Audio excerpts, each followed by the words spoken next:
네, 조금 전에 저희가 결정 트리에 대해서 설명을 드리고 결정 트리의 장단점에 대해서 설명을 드렸는데요. 결정 트리의 단점 중에 하나인 과적합이 자주 발생한다라고 하는 그러한 단점을 설명을 드렸었는데, 과적합에 대해서 다시 한번 살펴보면, 과적합이라고 하는 거는 결국은 학습 데이터에 너무 최적화, 너무 잘 맞춰지다 보니까 일반적인 새로운 데이터가 왔을 때 새로운 데이터를 예측하는 성능이 떨어지는 거를 과적합이라고 한다고 했었죠. 그래서 트레이닝 데이터에 대해서는 굉장히 잘 맞추지만 새로운 테스트 데이터에 대해서는 정확도가 떨어지는 현상, 그러한 현상을 과적합, 오버피팅이라고 하고요. 오버피팅이라고 하는 거는 결국은 정확도, 여기에 보시는 것처럼 그 정확도가 모델이 굉장히 복잡해지면 복잡해질수록 오버피팅이 날 확률이 굉장히 높아집니다. 예를 들면 이런 거예요. 여기 언더피팅과 좋은 모델, 그 다음에 오버피팅 이렇게 나눠보면, 언더피팅이라고 하는 거는 제대로 학습이 안 됐다는 얘기예요. 제대로 학습이 안 돼서 이 트레이닝 데이터, 학습할 때 사용했던 데이터에서도 정확도가 떨어지고 테스트 데이터도 정확도가 떨어지고, 둘 다 안 좋은 거, 둘 다 안 좋은 경우죠. 그래서 그런 경우를 언더피팅 되어 있다고 표현을 하고요. 만약에 이렇게 언더피팅이 되게 되면 보통은 데이터의 문제일 확률이 확실히 되게 높아요. 모델을 다른 모델로 변경을 해도 이 언더피팅된 그 모델이 되게 드라마틱하게 좋아지거나 새로운 모델을 적용했을 때 되게 좋아지거나 그런 경우는 사실 많지는 않고, 보통은 이런 경우에는 데이터가 문제인 경우가 많아서 데이터를 더 전처리를 잘하거나 혹은 더 많은 데이터를 확보하거나 하는 형태로 이 언더피팅을 해결을 해야 되고요. 일반적으로 잘 됐다라고 하는 거는 트레이닝 데이터에 대해서도 정확도가 90%로 잘 나오고, 그 다음에 테스트 데이터, 새로운 데이터가 왔을 때에도 85% 정도로, 당연히 트레이닝 데이터보다는 정확도가 조금 높게 나올 수도 있긴 한데 대부분 약간은 떨어지게 나오는 경우가 많죠. 그래서 편차가 크진 않지만 테스트 데이터에 대해서 정확도가 어느 정도 높은 경우가 이제 괜찮게 잘 학습이 된 모델이다 라고 이제 평가를 할 수가 있고, 이 오버피팅이라고 하는 거는 이렇게 너무 최적화가 잘 돼요. 이 학습 트레이닝 데이터에 너무 최적화가 잘 돼서, 이렇게 너무 잘 돼서 트레이닝 데이터에는 어큐러시, 정확도가 100%가 100점 맞는데, 새로운 데이터가 왔을 때에는 오히려 이 모델이 복잡해짐에 따라서 정확도가 상대적으로 떨어지는. 근데 목적은 새로운 데이터가 왔을 때 예측을 잘하는 게 이 모델을 만드는 목적이기 때문에, 이 오버피팅은 트레이닝 데이터의 정확도가 높더라도 별로 쓸모없는 모델이 되는 거예요. 이렇게 모델이 복잡해지는 것을 방지해주면, 이 모델이 복잡해지는 걸 방지해주면 과적합을 어느 정도 방지를 할 수가 있습니다. 그럼 이 모델이 복잡해졌다 라고 하는 거를 잘 생각을 해보시고, 그러면 이 사이킨 런에서 결정 트리가 모델이 복잡해졌다라고 하는 의미는 어떤 의미가 될까요? 이 결정 트리가 복잡해졌다라고 하는 것의 의미는 트리가 복잡하다는 얘기예요. 트리가 복잡하다는 얘기는 뭔가 노드가 막 이렇게 너무 여러 개가 이렇게 생성이 된 거지. 노드가 너무 많이 생성이 된 거예요. 그래서 막 트리 뎁스, 얘가 굉장히 많이 확장한 거지, 트리 노드가. 이런 게 이제 모델이 복잡해졌다라고 이제 모델이 복잡해졌다라고 생각을 하시면 되겠습니다. 그러면 만약에 이 결정 트리에서 오버피팅이 발생을 했을 때, 이 오버피팅을 해결하려면 어떻게 해야 돼요? 해결하려면 이 만들어진 이 결정 트리를 단순화해야겠죠? 너무 복잡해지지 않게 만들어줘야겠죠. 그게 이 결정 트리 알고리즘에서 과적합을 방지하는. 그럼 얘가 모델이 복잡해지지 않게, 트리가 많이 확장되지 않게. 트리가 확장되면 확장될수록, 확장이라고 하는 게 새로운 차일드 노드가 생기는 거니까, 새로운 차일드 노드가 생길수록 모델이 복잡해지죠. 그러니까 그 차일드 노드가 생기지 않도록, 즉 트리가 확장되지 않도록 해주면 모델이 더 단순해지겠죠. 그래서 이제 그러한 파라미터들이 있는데, 그런 파라미터들을 통해서 이 트리가 확장되는 걸 어느 정도 막아주면 과적합을 방지를 할 수가 있게 됩니다. 이게 이제 기본적인 개념이고, 그 결정 트리에서 제공해주는 파라미터들이 되게 여러 가지가 있는데, 그 중에 대표적인 것들만 몇 개 살펴보도록 하겠습니다. 파라미터로 제일 첫 번째 나오는 게 이 크리테리언이라고 하는 거고요. 얘는 아까 말씀드린 불순도를 측정하는 지수입니다. 그래서 지니 지수와 엔트로피 지수 두 개를 선정을 할 수가 있고요. 둘 중에 아무거나 하나 쓰시면 되고 기본값은 지니 지수입니다. 근데 뭐 뭘 사용하나 크게 차이는 없어요. 성능에 뭐 크게 차이는 없고요. 그 다음에 두 번째로 볼 거는 스플리터라고 하는 건데 얘는 보시면 폴트가 베스트고 이쪽 읽어보시면 베스트 아니면 랜덤 이 둘 중에 하나의 값으로 만들 수가 있어요. 그래서 베스트 혹은 랜덤으로 할 수가 있습니다. 이거는 저희가 이제 나중에 앙상블이라고 하는 방법에 대해서 살펴볼 때 조금 더 살펴볼게요. 얘는 기본적인 컨셉 자체는 아까 우리가 트리를 확장할 때 트리를 스플릿 하는 게 이제 확장한다는 의미인데 이 트리를 확장할 때 어떤 여기에 조건을 노드의 조건을 만들죠. 이 조건을 만들 때 아까 뭐라 그랬어요? 불순도를 최소화시키는 그러니까 불순도를 최소화시키는 최고의 최적의 조건을 찾는 거죠. 그게 바로 이 베스트라고 하는 방법입니다. 기본적인 방법이죠. 근데 여기에 랜덤이라고 하는 방법이 있어요. 랜덤은 그냥 조건을 그냥 랜덤하게 생성하는 거예요. 좋든 말든 랜덤하게 생성을 하는 겁니다. 그런 개념이라고 생각하시면 돼요. 그럼 이게 무슨 알고리즘이야? 라고 생각하실 수 있는데 그거는 나중에 이제 앙상블 할 때 더 설명을 드리도록. 네, 그 다음에 이제 이 세 가지 인자값이 실제로 그 오버피팅을 방지해 줄 수 있는 즉 트리의 확장을 막아줄 수 있는 트리의 스플릿을 막아줄 수 있는 그러한 인자들입니다. 그래서 이 인자값들을 조절하면 오버피팅을 방지를 할 수가 있는데요. 가장 대표적인 게 맥스 뎁스라고 하는 파라미터입니다. 얘는 여기 써 있는 것처럼 최종 생성되는 트리의 뎁스의 최대값을 걸어주는 거예요. 맥스 뎁스. 뎁스라고 하는 건 아까 이 노드의 깊이였죠, 깊이. 이렇게 파일드가 이렇게 있으면 0부터 시작하는지 1부터 시작하는지 헷갈리는데 뭐 예를 들어서 1, 뎁스가 1, 2 하나가 더 있으면 3 하나가 더 있으면 4 이런 식으로 뎁스가 차일드가 많아질수록 뎁스가 깊어지죠. 근데 이 맥스 뎁스라고 하는 걸 값을 주게 되면 예를 들어서 이 값을 내가 3으로 주겠다 라고 하면 이 맥스 뎁스가 3인 것까지만 되고 더 이상 스플릿 되지 않습니다. 딱 여기까지만 확장되도록 막아주는 거예요. 무조건. 그럼 이제 예를 들어서 여기까지 우리가 조건을 검사했더니 0이랑 1로 우리가 분류하는 모델이었는데 알고리즘이었는데 0이 원래 10개고 1이 5개였다. 이렇게 되면 물론 확률적으로는 66.7%일 확률로 0이니까 0이라고 판별을 해주면 되는데 그만큼 오류가 있잖아요. 일단 30%는 틀리는 거잖아요. 이쪽으로 왔을 때. 그래서 원래 우리가 맥스 뎁스를 주지 않으면 얘를 한 번 더 이렇게 스플릿 해가지고 얘를 더 오류를 줄이기 위해서 트리를 계속 더 확장을 해나가게 돼요. 근데 우리가 맥스 뎁스를 주게 되면 얘가 비록 아직 불순도가 어느 정도 있다고 하더라도 이 뎁스에 딱 걸리는 순간 더 이상 트리를 확장하지 않습니다. 그게 이제 이 맥스 뎁스라고 하는 개념이고요. 그 다음에 민 샘플 스플릿이랑 민 샘플 리프는 비슷한 개념인데 그 노드를 스플릿할 때 필요한 최소의 샘플 수가 민 샘플 스플릿이고 얘는 리프 노드에 있는 최소 샘플 수를 민 샘플 리비라고 하는 겁니다. 예를 들면 얘는 이런 거예요. 어떤 트리가 이렇게 스플릿 될 때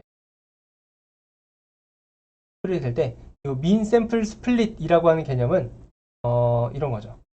그러니까 스플릿 될 뒤에 필요한 샘플의 최소값이죠. 최소 샘플 수니까 예를 들어서 전체 트레이닝 데이터가 한 100개 정도 들어왔다고 하죠. 100개 정도 들어오면 얘가 트리가 분기가 되면 어떤 조건에 의해서 예를 들면 80개는 이쪽으로 오고 20개는 이쪽으로 오겠죠. 20개는 이쪽으로 오죠. 물론 이 20개 안에는 0인애가 15개 있고 0인애가 5개 있고 1인애가 15개 있고 이런 식으로 분류가 아직 완전하게 끝나지 않은 이런 식으로 일단은 조건이 생성이 됐다고 가정을 하겠습니다. 이렇게 돼 있는데 예를 들어서 내가 민 샘플 스플릿이라고 하는 거를 25라고 이렇게 주게 되면 이 스플릿 할 때 스플릿을 원래는 아직 0과 1로 분류가 제대로 안 됐기 때문에 다시 한번 조건을 만들어서 이렇게 분류를 하려고 해야 되는데, 내가 만약에 민 샘플 스플릿을 주게 되면 이 값보다 작으면, 25라고 하는 값보다 이 샘플 수가 작으면, 이 노드에 온 샘플 수가 작으면 더 이상 트리를 확장하지 않습니다. 여기서 멈추는 거예요. 뭐 그런 개념이 이 민 샘플 스플릿이랑 민 샘플 리프라고 하는 개념입니다. 그래서 어떤 샘플의 수가 여기 특정 노드에 도달한 전체 샘플, 즉 데이터의 개수가 얼마 이하가 되면 더 이상 스플릿하지 않겠다 라고 하는 개념이 이 두 가지 개념입니다. 그래서 보통은 이 세 가지의 값들을 활용을 해서 이 값들을 조절해 나가면서 그 과적합을 방지를 할 수가 있게 되죠. 그러면 이 개념을 생각을 해보면, 만약에 과적합이 발생했다 라고 하면 맥스 뎁스를 올려야 될까요? 줄여야 될까요?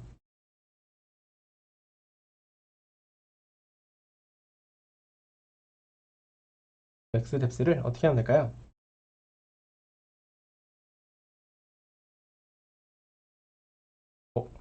답변했어.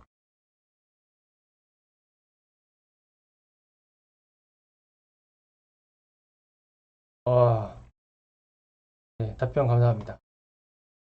맥스 뎁스를 올리면 어떻게 되죠?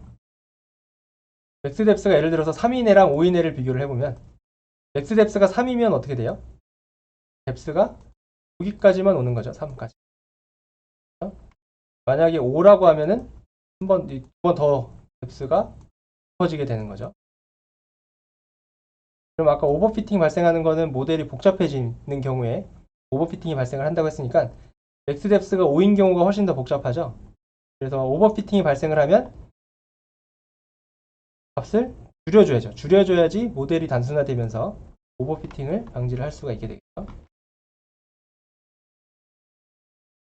그리고 이 민 샘플 스플릿이나 민 샘플 립 같은 경우는 오버피팅이 발생을 하면 얘는 반대로 값을 올려야 돼요.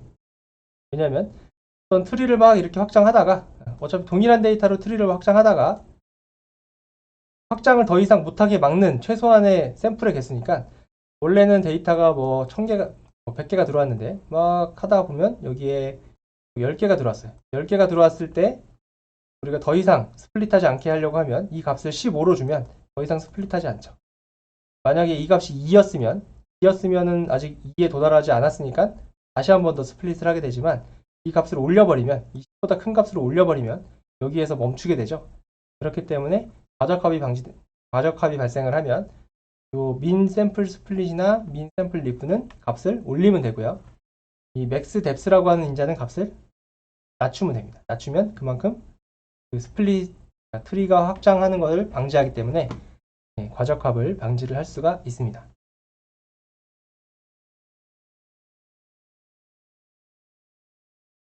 그 다음에 맥스 피처스랑 클래스 웨이트라고 하는 거는, 이것도 이제 이거 이외에도 사실은 디시전 트리 클래시파이어에는 여러 가지 인자들이 있는데 중요한 것들만 몇 개 제가 뽑아온 거예요. 이 맥스 피처스라고 하는 것도 사실은 아까 스플리터라고 하는 인자랑 비슷하게 제가 앙상블 할 때 조금 더 상세하게 설명을 드릴 건데, 얘는 내가 어떤 조건을 생성할 때, 어떤 스플릿하는 조건을 생성을 할 때 고려해야 되는 피처의 개수를 정해주는 거예요. 예를 들어서 아까 처음에 할 때 노드를 하나 처음에 생성해서 여기에 어떤 조건을 만들어야 되죠. 이 조건의 최적의 조건, 불순도를 최소화시키는 어떤 조건을 여기다가 이제 만들어서 트리를 만들어야 되는데, 그 조건을 생성할 때 원래는 전체 피처에 대해서 전체 조건을 다 검사를 해보는 거예요. 검사해가지고 제일 좋은 거 하나를 선택하는 건데, 얘는 어떤 개수를 지정해줘가지고 총 10개의 피처가 있었으면 원래대로라면 10개를 다 고려해가지고 최적의 조건을 찾아내는데, 만약에 이 맥스 피처스를 뭐 3이라고 주게 되면, 예를 들면 3이라고 주면 10개 중에 3개를 랜덤하게 뽑아서 그 3개의 피처에 대해서만 조건을 검사를 해서 불순도를 최소화시키는 것을 만들어내는 겁니다. 여기에 줄 수 있는 값은 이런 식으로 숫자 값을 줄 수도 있고, 혹은 이런 식으로 오토나 SQRT, 로그 2라는 값을 통해서 실제로 전체 피처의 개수에서 어떤 수식을 줘서 값을 도출해내서 전체 피처가 아니라 일부의 피처만 고려해서 그 스플릿하는 노드의 조건을 생성하는 그러한 파라미터가 이 맥스 피처스라고 하는 파라미터고요. 이것도 나중에 앙상블하는 방법 할 때 사용을 해요. 보통은 우리가 결정 트리 할 때는 주로 건드리진 않고 나중에 이제 앙상블 할 때 이 결정 트리가 사용이 되는데 그때 이제 활용을 하게 됩니다. 그 다음에 살펴볼 파라미터는 이제 클래스 웨이트라고 하는 파라미터고요. 요거는 아까 우리가 데이터의 편중, 데이터의 분포가 편중되어져 있는 경우에 결정 트리가 좋지 않다라고 하는 그 단점 중에 하나라고 표현을 했었는데요. 이제 그런 경우에 이제 사용하는 겁니다. 예를 들어서 아까 1이라고 하는 값과 0이라고 하는 값이 있으면 1이라고 하는 값이 10개고 0이라고 하는 값이 뭐 1000개가 있었어. 이렇게 이제 데이터의 분포가 편중되어 있는 경우에는 결정 트리가 잘 못하는 경우가 많이 있는데요. 이제 그런 경우에 이 클래스 웨이트를 줘서 이 1이라고 하는 애를 잘 맞추면 이 개수가 적은 애를 잘 맞추면 더 가중치를 부여하는 형태로 이 각각의 점수를 계산할 때 다 1점씩 주는 게 아니라 하나 맞췄다고 1점씩 주는 게 아니라 어떤 거는 5점 주고 어떤 거는 1점 주고 하는 식으로 각각의 문제에 그 각각의 데이터에 가중치를 주는 겁니다. 그래서 기본은 그냥 무조건 다 1점씩 주는 거예요. 1씩 동일하게 주는 거고 만약에 밸런스드라고 하게 되면 타겟 레이블의 분포에 따라서 웨이트를 설정을 하게 됩니다. 이것도 나중에 데이터가 편중되어 있는 분포가 편중되어져 있는 경우에 어떻게 처리하는지를 나중에 실습을 할 건데 그때 한 번 더 상세하게 설명을 드릴게요. 근데 이런 경우가 상당히 많이 있어요. 예를 들면 이것만 설명을 드리고 갈게요. 예를 들면 우리가 나중에 실습해 볼 데이터 중에 신용카드 사기, 그러니까 신용카드가 잘못 사용되는 경우를 예측을 하는 거예요. 어떤 카드 사용하는 카드 내역이 쭉 나오면 카드 내역이 발생을 하면 카드 내역이 이 카드 내역이 정상적인 카드 내역인 건지 아니면 비정상적인 카드 내역인 건지 이거를 우리가 머신러닝을 통해서 예측을 하고 싶다. 분류를 하고 싶다. 얘가 정상 카드 거래인지 비정상 카드 거래인지를 예측을 하고 싶다라고 하는 그런 미션을 받았다고 했을 때 뭐 그런 경험 있지 않아요? 저도 옛날에 요즘에는 그런 경우가 별로 없는데 대학생일 때 내가 신용카드가 한 장 있긴 한데 거의 안 쓰다가 갑자기 이제 집에서 좋은 거 사준다 그래가지고 백화점 가가지고 한 1년 동안 신용카드 안 쓰던 신용카드를 여기 백화점 가가지고 100만 원을 한 번에 빵 긁어버리면 갑자기 카드사에서 전화 와요. 그래서 너가 사용한 거 맞냐? 너는 1년 동안 안 썼는데 갑자기 100만 원 썼는데 혹시 카드 잃어버린 거 아니냐? 라고 하는 식으로 전화를 받은 경험이 있으실지 모르겠네요. 저는 그런 적 있거든요. 예, 그런 것처럼 이제 뭔가 카드 결제 내역이 왔을 때 걔가 정상인지 비정상인지를 체크를 해주는 거죠. 그럴 때 어떤 데이터가 있을 건데 정상적인 데이터를 0이라고 하고 비정상 데이터를 1이라고 하면 정상 데이터는 훨씬 되게 많겠죠. 일반적인 카드 거래는 다 정상이니까. 그래서 막 얘는 예를 들어서 막 10만 건씩 10만 건. 예를 들면 얘는 10만 건이고 비정상적인 카드는 뭐 끼케야 뭐 한 100건? 뭐 이렇게 되는 거죠. 이렇게 굉장히 분포가 심한데 실제로는 정상적인 거래를 탐지하는 건 별로 의미가 없고 비정상적인 거를 잘 찾아내는 게 중요하죠. 왜냐하면 얘는 카드 도용을 빨리 사전에 찾아내야 뭐 처리를 빨리 할 수가 있으니까 이 데이터의 클래스가 그러니까 편중도가 되게 낮은 거, 잘 빈번하게 발생하지 않는 애를 잘 맞추는 게 중요한 그러한 영역이 되게 많이 있어요. 그런 분야가 많아서 그럴 때 1이라고 하는 애를 잘 맞추면 이렇게 가중치를 주는 거예요. 웨이트를 줘서 얘는 10만 개고 얘는 100개면 0을 맞추면 1점을 주지만 1을 맞추면 여기에 맞춰가지고 1000배만큼 있으니까 1을 맞추면 1000점을 주는 거예요. 이런 식으로 해주는 게 밸런스드라고 하는 옵션입니다.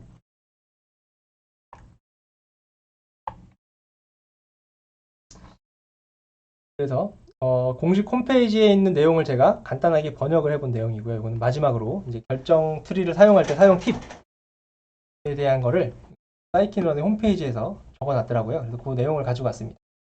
그래서 피처, 특성이죠. 특성. 특성이 개수가 너무 많거나 혹은 데이터의 개수가 너무 적으면 오버피팅 될 확률이 되게 높다. 그러니까 만약에 샘플의 데이터가 적은데 차원, 피처가 되게 많으면 많다고 무조건 좋은 게 아니기 때문에 차원이 많으면 속성이 많으면 그 차원을 좀 축소할 필요가 있다. 차원을 축소할 필요가 있다. 라고 하는 거고요. 이 차원을 축소하는 방법은 여러 개가 있어요. 예를 들어서 차원, 이 피처라고 하는 건 우리가 그 속성이죠, 속성. 예, 속성이 x값이죠, x값. 이 x값의 개수가 많은, 피처가 되게 많으면, 100개가 있으면, 100개 중에서 내가 차원을 10개로 축소하겠다. 난 10개만, 주요한 10개만 선택하겠다. 라고 하면 이 10개를 선택하는 방법들도 되게 다양하게 있습니다. 예를 들어서 100개 중에서 중요한 거 10개를 뽑는 거예요. A, 1번부터 100번까지 해당하는 피처가 있었으면 그 중에 가장 중요한 10개를 그냥 단순하게 뽑는 방법이 있고요. 아니면은 PCA라고 해서 그 차원 축소하는 방법들이 있어요. 100개를 가지고 100개의 컬럼 값, 피처 값들을 막 새로운 10개의 피처로 만들어내는 거예요. 막 예를 들면 100개의 피처들 중에 뭔가 디펜던시가 있는 피처들도 있을 수 있잖아요. 뭐 A라고 하는 피처랑 B라고 하는 피처는 결국은 비슷해. 결국은 항상 비슷하게 흘러가면 둘 중에 하나만 쓴다거나 혹은 두 개를 합쳐서 새로운 피처를 만든다거나 뭐 이런 식으로 차원의 개수를 줄여주는 알고리즘들이 또 별도로 존재하는데 그러한 알고리즘들을 통해서 차원을 축소를 할 수가 있습니다. 그 다음에 사용하는 팁으로는 맥스 뎁스라고 하는 아까 차원의 트리의 뎁스를 제한해주는 그런 파라미터가 있었는데 얘를 3으로 하고 해보고 나서 얘를 점점 늘려가면서 테스트를 하라 라고 그리고 테스트 해보면서 트리 모델을 실제로 실제로 출력을 해보고 출력된 것을 보면서 해보라 라고 하는 얘기고요. 그 다음에 아까 설명드렸던 것처럼 오버피팅이 발생을 하게 되면 그 맥스 뎁스나 민 샘플 스플릿이나 민 샘플 리프를 값을 변경해라 라고 하는 거고요. 아까 이제 각각이 의미하는 바를 이해를 했으면 이 오버피팅이 발생하면 맥스 뎁스는 낮춰야 되고요. 민 샘플 스플릿이나 민 샘플 립은 값을 높여야겠죠.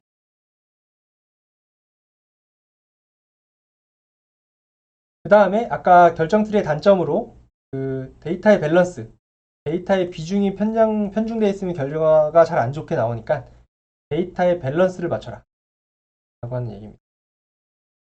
예를 들어서 각 클래스별로 동일한 샘플의 개수를 사용해라 하는 거죠. 아까 10만 개랑 100개 있으면 그런 데이터를 그냥 쓰지 말고 물론 아까 잠깐 봤던 클래스 웨이트라고 하는 걸로 가중치를 줄 수는 있지만 그거보다는 동일한 개수의 샘플을 사용하라라고 권장을 하고 있습니다. 이 동일한 개수의 샘플로 만드는 방법도 또 있어요. 여러 개가 있습니다. 그런 방법들은 나중에 한 번 더 살펴볼게요. 네, 일단 이렇게 해가지고 저희가 결정 트리에 대한 사용 팁까지 한번 간단하게 살펴봤습니다.